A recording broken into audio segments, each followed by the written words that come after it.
Mike Thompson wiped the sweat from his forehead as he rolled out from under the old Ford truck. The Nebraska summer heat was brutal, but working as a mechanic paid the bills. 5 years had passed since his college wrestling championship, and these days, his wrestling moves were mostly used to wrestle stubborn engine parts loose. The small TV in his workshop played quietly in the background. Mike barely paid attention to it until the regular program suddenly cut off. The screen flickered, and then showed something that made him drop his wrench with a loud clang. An alien stood on the screen. Its blue-scaled skin gleamed under bright lights, and its 4 eyes blinked in sequence as it spoke in perfect English. "People of Earth," the alien said, "I am Commander Bluescale of the Galactic Sports Federation. We have been observing your planet's sporting events for some time. We hereby invite Earth to participate in the Grand Galactic Tournament of Combat Sports." Mike sat up, hitting his head on the truck's bumper, cursing under his breath. He grabbed a rag to clean his hands and turned up the volume. However, the alien continued, "We must warn you.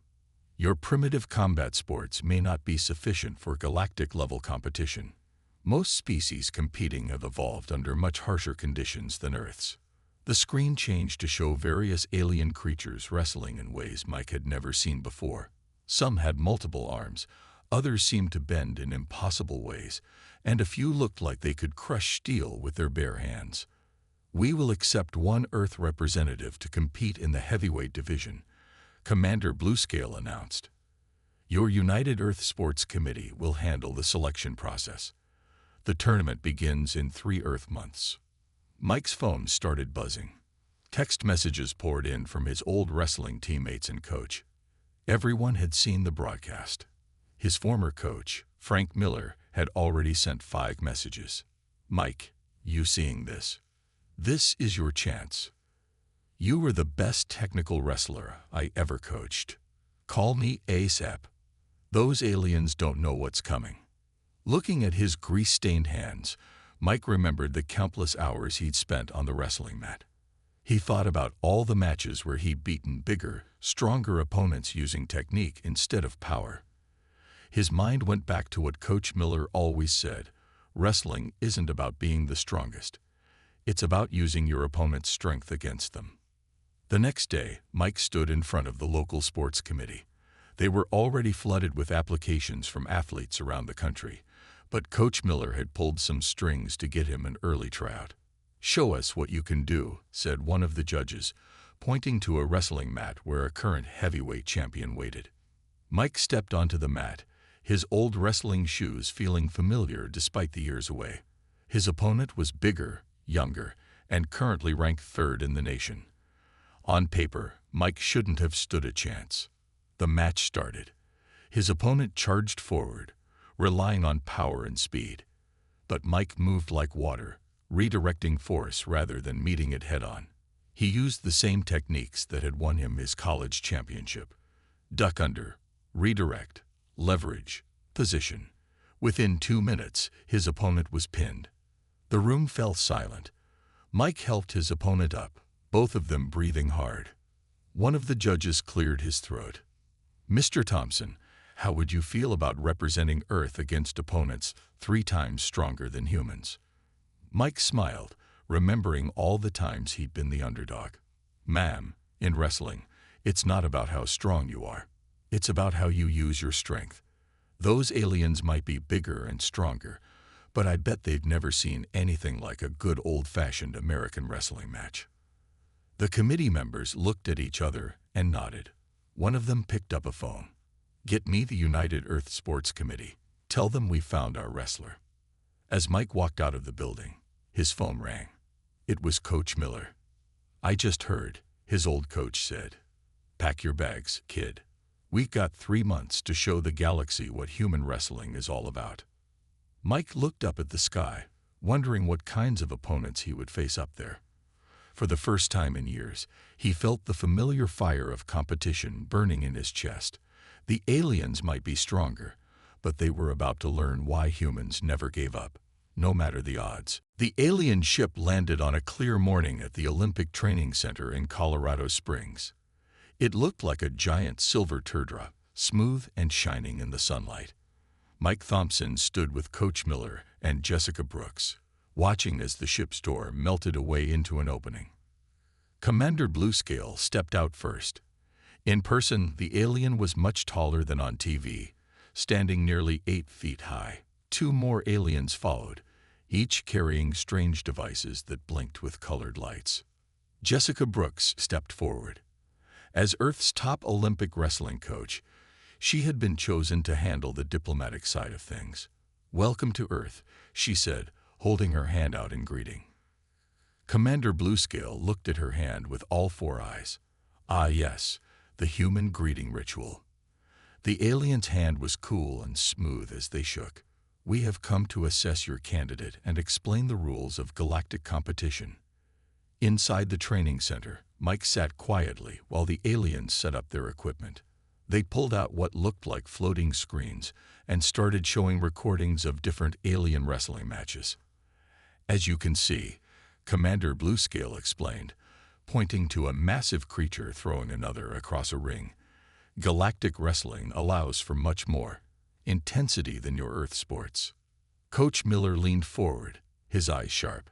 "Those big fellows rely purely on strength," he said. "Not much technique there." One of the other aliens made a sound like laughing. "Technique? When you can bench press a small vehicle, technique becomes less important." Jessica stepped in before Coach Miller could argue. "Perhaps we could show you how Earth wrestling works. Mike can demonstrate with one of our Olympic team members." The aliens agreed, though they looked bored. Mike stepped onto the mat with Bob Wilson, a heavyweight who had won silver in the last Olympics. They started their demonstration, showing basic moves, takedowns, and pins. Commander Bluescale watched with all 4 eyes narrowed. "Interesting," the alien said, though the tone suggested otherwise. "But how would such simple moves work against an opponent with superior strength and multiple limbs?" Mike spoke up for the first time. "Wrestling isn't just about moves, sir. It's about understanding leverage, balance, and momentum. Those work the same way no matter how many arms you have." The commander pulled out a small device and pointed it at Mike. Numbers and strange symbols floated in the air. "Your physical capabilities are concerning," Bluescale said. "The weakest competitor in the tournament could lift 3 times your maximum weight." "With all due respect," Jessica said firmly, "we understand the risks. But we believe Mike can compete." The other aliens were talking quietly in their own language, gesturing at their floating screens. Commander Bluescale turned all 4 eyes to Mike. "Very well. We cannot deny your right to compete, even if we believe it unwise. Here are the tournament rules." A hologram appeared in the middle of the room, showing a circular ring much larger than Earth wrestling mats. The rules were simple: no weapons, no killing moves, and matches could be won by pin or submission. The ring had different gravity zones to make things more interesting. "The tournament begins in 11 Earth weeks," Commander Bluescale said. "We will provide transport for your competitor and 2 support staff members." After the aliens left, Mike, Jessica, and Coach Miller sat in silence for a moment. Finally, Coach Miller spoke up. "They think we're going to fail." Jessica nodded. "They see us as primitive, weak." Mike stood up and walked to the wrestling mat. He remembered all the times people had underestimated him because he didn't look as strong as other wrestlers. "Then we'll show them what primitive humans can do." "We've got 11 weeks, Coach Miller said, pulling out a notebook. "Jessica, we'll need your Olympic training experience. Mike, from now on, you eat, sleep, and breathe wrestling. We're not just representing the USA anymore. We're representing Earth." Mike looked at the spot where the alien ship had been. Somewhere up there, the strongest wrestlers in the galaxy were training, probably laughing at the idea of facing a human. He smiled. They were about to learn that on Earth, the strongest doesn't always win. Mike's muscles burned as he finished his 100th takedown of the morning. The Olympic Training Center had become his home over the past 3 weeks. Coach Miller had created a training program unlike anything Mike had done before. Again, Coach Miller called out, this time against the robot. The training robot was a gift from Commander Bluescale, meant to help Mike prepare for alien opponents. It could change its shape and strength to match different alien species. Right now, it was set to match a four-armed wrestler from a heavy-gravity planet. Mike circled the robot carefully. Its four arms reached for him, but Mike had learned something important. More arms didn't always mean better wrestling. He ducked under two arms, grabbed one, and used the robot's own weight to throw it off balance. The robot crashed to the mat with a loud bang. Jessica Brooks walked in, holding a tablet showing alien wrestling matches. Good work, Mike, but we've got a problem. She played a new video. The aliens are studying Earth wrestling now. They're learning our moves. Coach Miller nodded, writing in his notebook. Then we'll have to create new ones.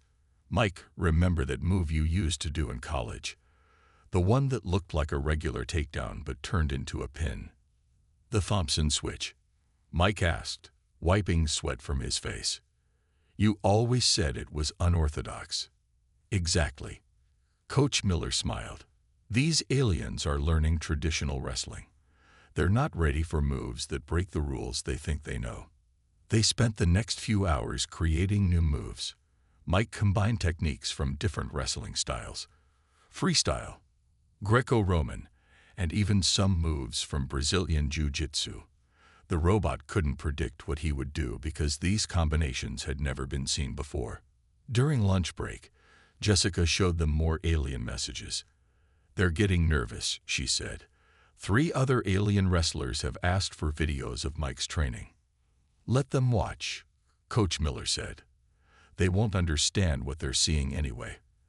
They think wrestling is all about power. They don't get that it's really about physics and geometry. Mike took a bite of his protein bar. What do you mean? Look, Coach Miller grabbed a napkin and drew on it. Every wrestling move is about angles and leverage. When a bigger opponent pushes with more force, they actually give us more energy to work with. The stronger they are, the harder they fall, if you know how to use their strength against them. The afternoon training focused on different gravity levels. The training center had installed gravity plates that could make one area feel lighter or heavier. Mike learned to wrestle in twice Earth's gravity, then in almost no gravity at all. In space, Jessica explained, many matches happen in changing gravity fields. They think it makes things more exciting. Mike found that zero gravity was actually fun. Without weight holding him down, he could use the smallest push or pull to move around quickly. His experience in regular wrestling helped him understand how to control his body in any gravity. At the end of the day, Commander Bluescale came to check on their progress. The alien watched Mike take down the robot 5 times in a row, each time using a different technique. Impressive, Commander Bluescale said, though he didn't sound happy. But the robot was only set to medium strength. Your real opponents will be much stronger. Mike just smiled. Want to try around yourself, Commander? The alien's scales changed color slightly. That would not be appropriate. I am here to observe only. But Mike noticed how Commander Bluescale stepped back slightly, 4 eyes blinking quickly. After the alien left, Coach Miller laughed. He's worried. They all are. They don't understand why we're so confident. Jessica checked her tablet one more time. 8 weeks until the tournament. Keep training like this, Mike, and we might just shock the entire galaxy. Mike looked at the robot, then at the gravity controls on the wall. Let's go again. This time, let's create something they've really never seen before. In the corner, Coach Miller started writing in his notebook again, a big smile on his face. The aliens thought they knew what human wrestling was all about. They were about to learn how wrong they were. The alien sports arena was massive. Mike stood in the waiting area with Coach Miller and Jessica, looking through the clear walls at the crowd. Thousands of aliens of different shapes, sizes, and colors filled the seats. Many had multiple eyes, all focused on the central ring. Remember, Coach Miller said, checking Mike's simple blue wrestling uniform, They expect you to fail. Use that. Let them think they've got you beat, then show them what you can do. Jessica looked at her tablet. Your first opponent is from planet Heavyworld. 3 times Earth's gravity. He's won 12 matches this season. Mike watched as his opponent entered the other side of the waiting area. The alien was built like a tank, with thick muscles developed from living in heavy gravity. His green, tough skin looked like armor. Looks like we're about to find out if our training worked, Mike said, trying to stay calm. The announcement system boomed in multiple languages. First preliminary match. Grox of Heavyworld versus Mike Thompson of Earth. As Mike walked toward the ring, he heard alien spectators laughing. They thought this was going to be quick and easy. The ring itself was divided into sections, each with different gravity levels shown by colored lights on the floor. Grox stepped into the ring, making the whole platform shake. Up close, he was even bigger than he had looked from the waiting area. Little human, he rumbled in broken English. You should give up now. Save yourself pain. Mike just smiled and took his starting position.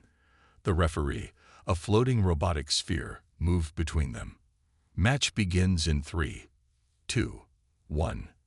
Grox charged forward like a freight train. Many aliens in the crowd cheered, expecting Mike to get crushed. But Mike wasn't there anymore.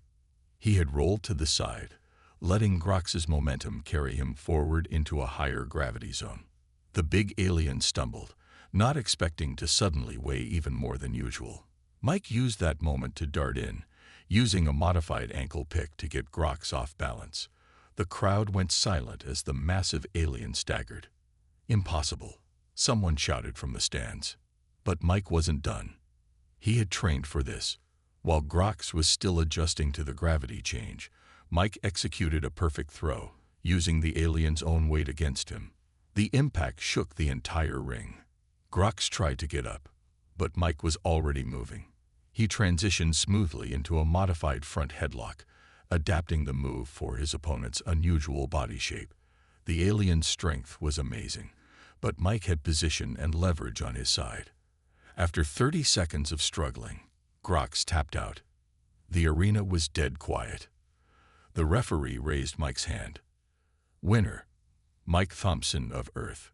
Coach Miller was grinning as Mike returned to the waiting area. Perfect execution, kid. Did you see their faces? They can't believe what just happened. Jessica showed them her tablet. Alien social media was exploding with messages. They're calling it a fluke, she said. Your next match is in 2 hours, against someone even bigger. Mike nodded, taking a drink of water. Good. The more they underestimate us, the better. Commander Bluescale appeared at their door, all 4 eyes wide with surprise. Most unexpected, the alien said slowly. Perhaps we need to reevaluate our assessment of human combat capabilities. That was just the warm-up, Coach Miller said proudly. Wait until you see what else we got planned. As they prepared for the next match, Mike could hear the alien crowd still buzzing with excitement and confusion. They had just seen something they thought was impossible, a human using skill and technique to defeat raw power. Think they're worried yet? Mike asked Jessica. She smiled, showing him more messages from alien sports commentators. They're not worried yet, but they will be. You just showed the galaxy that humanity isn't as primitive as they thought. In the arena above them, the announcement system was already promoting the next match. Mike started his warm-up routine again, ready to show the galaxy even more surprises. John walked slowly down the street. The sun was setting and long shadows stretched across the sidewalk. He was tired after a long day at work. As he turned the corner onto his street, he suddenly stopped. There, in front of his house, was a large wooden crate. John approached the crate cautiously. It was about 6 feet long and 3 feet wide. Strange symbols were carved into the rough wood on all sides. He had never seen anything like it before. His curiosity got the better of him. He went into his garage and came back with a crowbar. It took some effort, but John finally pried open the top of the crate. As he lifted the lid, A soft green glow spilled out. John peered into the crate and gasped. Lying inside was a creature unlike anything he had ever seen. It looked like a cross between a lion and an eagle, covered in golden fur and feathers. Enormous wings were folded against its sides. The creature stirred and opened its eyes. It looked up at John. John stared back, frozen in shock and amazement. Then the creature spoke. "Greetings, John," it said, in a deep, rich voice. "I have traveled a great distance to find you. You are the chosen one, John. You have a difficult but important path ahead of you." John stammered, trying to find his voice. What are you? Am I dreaming?" The creature climbed out of the crate and stretched its wings. It was even bigger than John had realized, over 8 feet tall. "I am a griffin, a magical being from a faraway realm. You are not dreaming. I am quite real, and so is the quest that lies before you. I know this is a lot to take in, but you must trust me. Dark forces are gathering, and only you can stop them. You must come with me to begin your training." John's mind reeled. This was impossible. Magical creatures, chosen ones, dark forces, it couldn't be real. But the griffin standing in front of him seemed real enough. He took a deep breath, trying to steady himself. If this was really happening, then his old life was over. Everything was about to change. Was he really ready for this? Did he have a choice? The griffin seemed to sense his hesitation. It placed a heavy paw on his shoulder and looked into his eyes.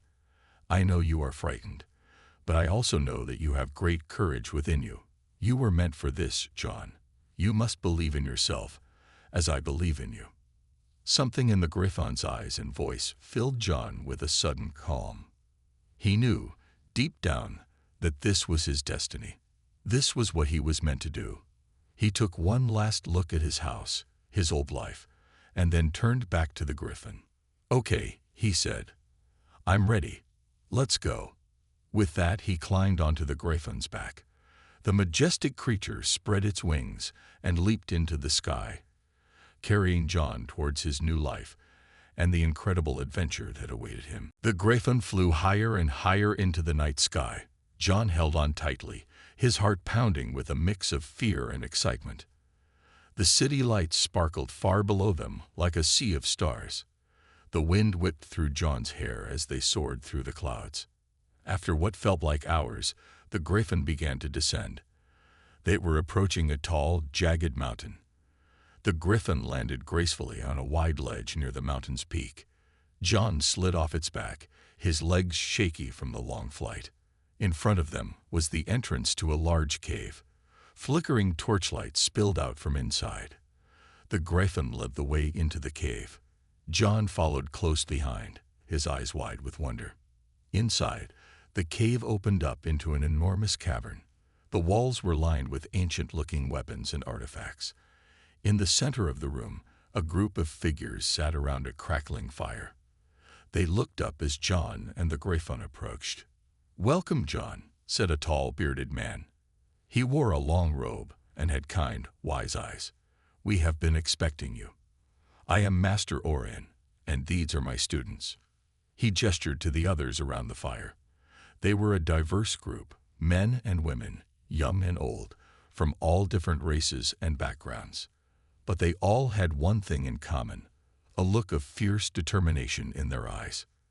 Each of them, like you, has been chosen for a special destiny. Master Orion continued. "Together, you will train, grow stronger, and prepare for the battle that lies ahead." John looked around at his new companions. He felt a sudden sense of belonging, of being part of something bigger than himself. Master Orion stood and beckoned to John. "Come, we have much to discuss, and your training must begin immediately. The dark forces are growing stronger every day." John stepped forward, ready to embrace his new life and the challenges that lay ahead. He knew it wouldn't be easy, but he also knew that he was exactly where he was meant to be. As he sat down by the fire with his new comrades, John felt a sense of purpose and determination wash over him. Whatever trials lay ahead, whatever dangers he might face, He would meet them head-on. He was the chosen one, and he would not let this new world down. The griffin curled up nearby, its golden eyes reflecting the firelight. It seemed to smile at John, a knowing, encouraging look. John smiled back, grateful for the magical creature's guidance and support. And so, in that hidden mountain stronghold, surrounded by new friends and allies, John took his first steps on the path of his destiny. The journey had only just begun, but he felt more ready for it than he ever had for anything in his life. He turned his gaze to the cave entrance, to the starry night sky beyond. Somewhere out there, evil was gathering its forces, but in here, hope and courage burned brightly. And John knew which side would win in the end. Over the next few weeks, John trained harder than he ever had before.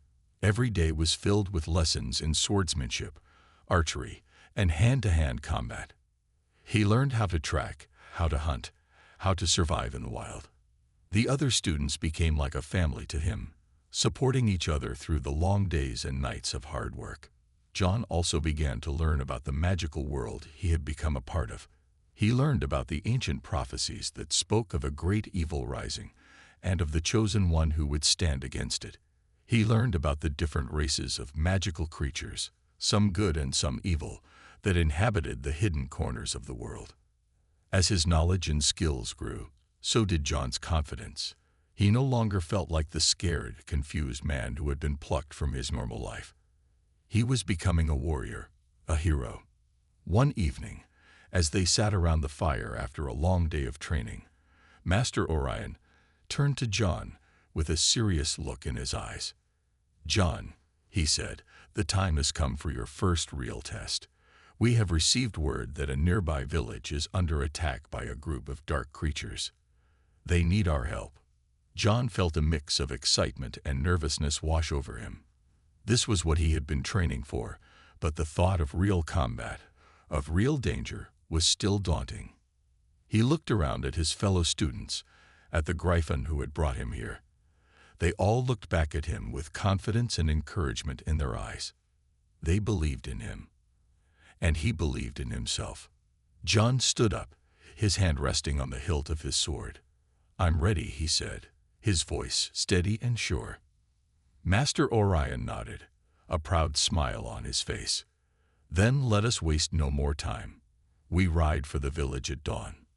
That night, as he lay in his bed, John's mind raced with thoughts of the coming battle. He knew it would be dangerous. He knew he might not come back. But he also knew that this was what he was meant to do. This was his purpose, his calling. As he drifted off to sleep, John's dreams were filled with visions of victory, of evil defeated and innocence saved. And when the sun rose the next morning, he was the first one up, ready to face whatever lay ahead. They rode out as the first rays of sunlight crested the mountains, a small but determined army. John rode at the front, the griffin soaring overhead. He could feel the energy, the anticipation, crackling in the air around them. They crested a hill, and the village came into view below. John could see the dark creatures swarming through the streets, could hear the screams of the villagers. His grip tightened on his sword. This was it. This was the moment he had been preparing for. John took a deep breath, looked to his companions, and then charged forward into battle, a battle cry rising from his lips. The creatures turned to face them, their eyes glinting with malice. But John felt no fear. He felt only the thrill of righteous combat, the knowledge that he was fighting for a just cause.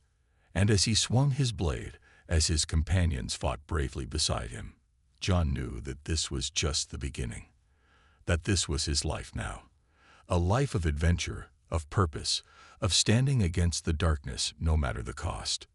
He had found his place in the world, and he would never go back. The battle was fierce and chaotic.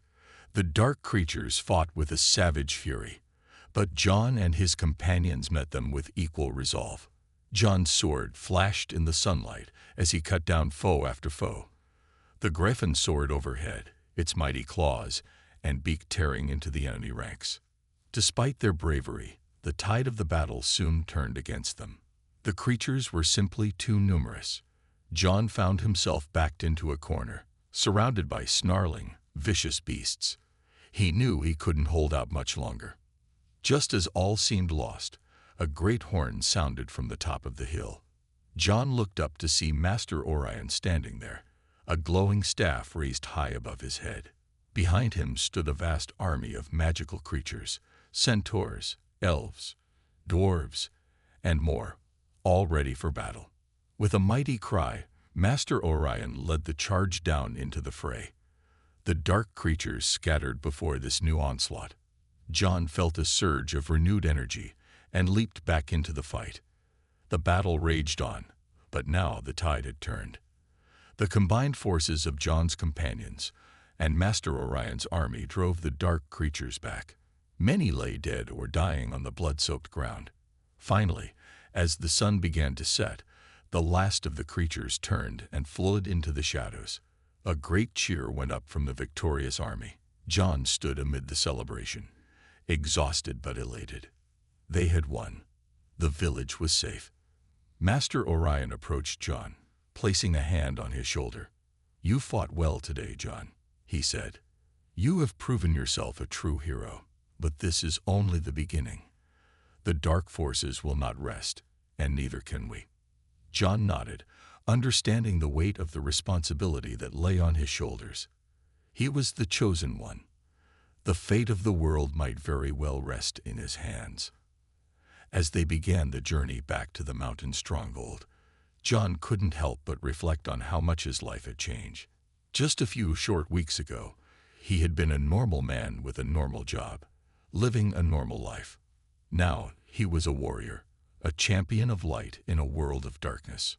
It was a daunting prospect, but also an exciting one.